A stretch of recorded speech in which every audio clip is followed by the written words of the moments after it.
અમેરિકાના પ્રવાસે મુખ્યમંત્રી Bhupendra Patel San Francisco airport પર તેમનું ભવ્ય સ્વાગત કરવામાં આવ્યું. એરપોર્ટ પર ગુજરાતી સમુદાયે તેમનું સ્વાગત કર્યું છે. ગુજરાતી સમુદાય સાથે બેઠકથી આ પ્રવાસનો પ્રારંભ થયો છે. તો મુખ્યમંત્રી ભૂપેન્દ્ર પટેલ અમેરિકાના પ્રવાસે છે. સાન ફ્રાન્સિસ્કો એરપોર્ટ ખાતે તેમનું ભવ્ય સ્વાગત કરવામાં આવ્યું છે.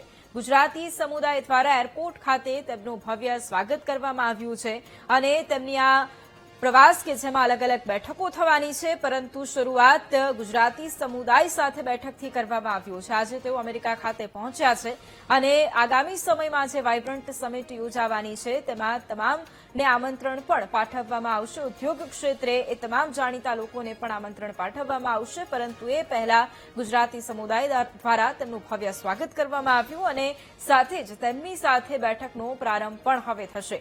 સાન ફ્રાન્સિસ્કો એરપોર્ટ પર તેમનું ભવ્ય સ્વાગત કરવામાં આવ્યું છે.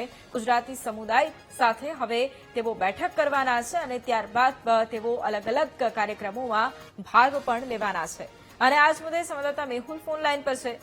મેહુલ, મુખ્યમંત્રી ભૂપેન્દ્ર પટેલ અમેરિકાના પ્રવાસે પહોંચ્યા છે. એરપોર્ટ ખાતે તેમનું ભવ્ય સ્વાગત પણ કરવામાં આવ્યું છે. કયા કયા કાર્યક્રમો જેમાં તેઓ હાજરી આપશે? બિલકુલથી વાત કરવામાં આવે તો મુખ્યમંત્રી ભૂપેન્દ્ર પટેલ જે 27 તારીખ સુધી વિદેશના પ્રવાસે છે અને ખાસ અમેરિકા અને કેનેડામાં અલગ અલગ બેઠકો કરવાના છે. સાન ફ્રાન્સિસ્કો જે છે તે સૌપ્રથમ પહોંચ્યા છે અને સાન ફ્રાન્સિસ્કોમાં જે ગુજરાતી જે સ્થાનિક લોકો છે તેમણે એરપોર્ટ પર તેમનું સ્વાગત જે છે તે કર્યું હતું. તિરંગા સાથે તેમનું સ્વાગત કરવામાં આવ્યું હતું.